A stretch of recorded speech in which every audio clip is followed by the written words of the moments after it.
एक सांड बूढ़ा हो गया था। उसने दूर जंगल में जाने का इरादा बनाया और चल पड़ा। उसने चलते चलते जंगल में एक गुफा देखी। उसके आसपास हरी भरी घास ने उसका मन मोह लिया।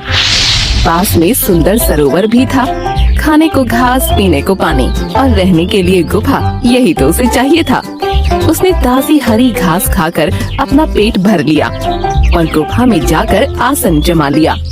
कुछ देर तक वो आराम से बैठा जुगाली कर रहा था और इसी समय एक सियार भगेलू आ गया।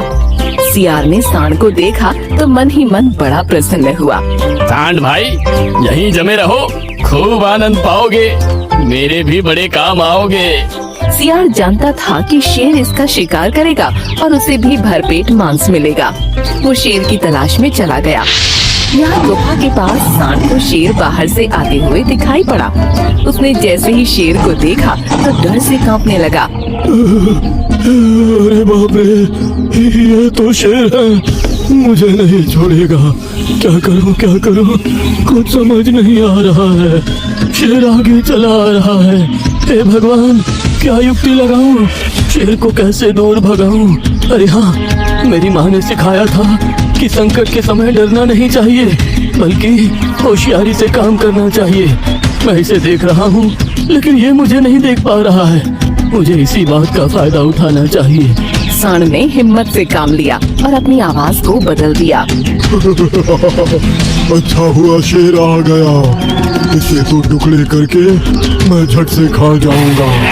पिछली बार एक कमजोर शेर को खाया था, मजा नहीं आया था।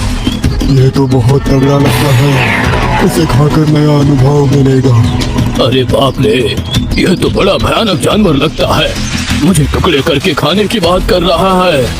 जान है तो जहान है, भागो रे, वरना ये मारकर खा जाएगा। शेर डर गया और उल्टे पांव भागने लगा। ये देखकर सांड बहुत खुश हुआ। उसकी युक्ति काम तो कर चुकी थी। उसने समझ लिया कि बला टल गई और वो चैन की नींद सो गया। सियार भगेलू ने जब जंगल के राजा शेर को भागते देखा तो हैरान हो गया। उसने भी दौड़ लगाई और शेर से भागने का कारण पूछा। अरे महाराज, कहाँ भागे जा रहे हैं? क्या हुआ, रुक भी नहीं पा रहे हैं? अरे कुछ मत पूछ भगेलू, तू भी मेरे साथ भाग ले। एक भयानक सींगों वाला जानवर आया है, पहले ही एक शेर को खा चुका है। वो तो आज मुझे भी खाने वाला था। मैं बच गया क्योंकि भगवान बचाने वाला था। अरे महाराज, आप नहीं, वो बच गया। वो सींगों वाला सांड है, आपका कुछ नहीं बिगाड़ पाएगा। आपके सामने आया तो वही मर जाएगा। चलिए, उसकी ऐसी की तैसी कर देंगे। अबे घोंचू, मैं तेरी बातों में नहीं आऊंगा। तेरा नाम ही भगेलू है, वहाँ मुझे छोड़कर तू भाग जाएगा, वो जानवर मुझे चट कर जाएगा। हुजूर, मैं नहीं भागूंगा।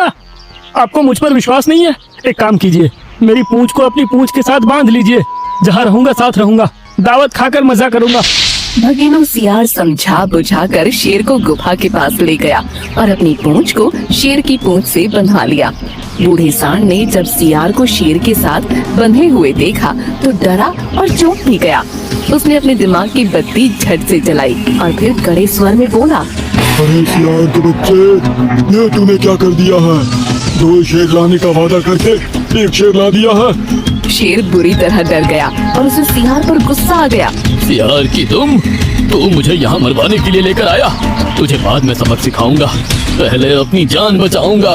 इतना कहकर शेर उल्टी दिशा में भागने लगा और पूंछ से बंधा हुआ सियार उसके साथ साथ उल्टा होकर जमीन पर खिसकने लगा। शेर रुकने का नाम ही नहीं ले रहा था। सियार का हाल बिगड़ रहा था। बचाओ, बचाओ, मर गया रे, मुझे दावत नहीं चाहिए। इस तरह से बूढ़े सांड ने होशियारी से अपनी जान बचाई और बला टल गई। इसीलिए कहते हैं, शक्ति की अपेक्षा युक्ति श्रेष्ठ होती है।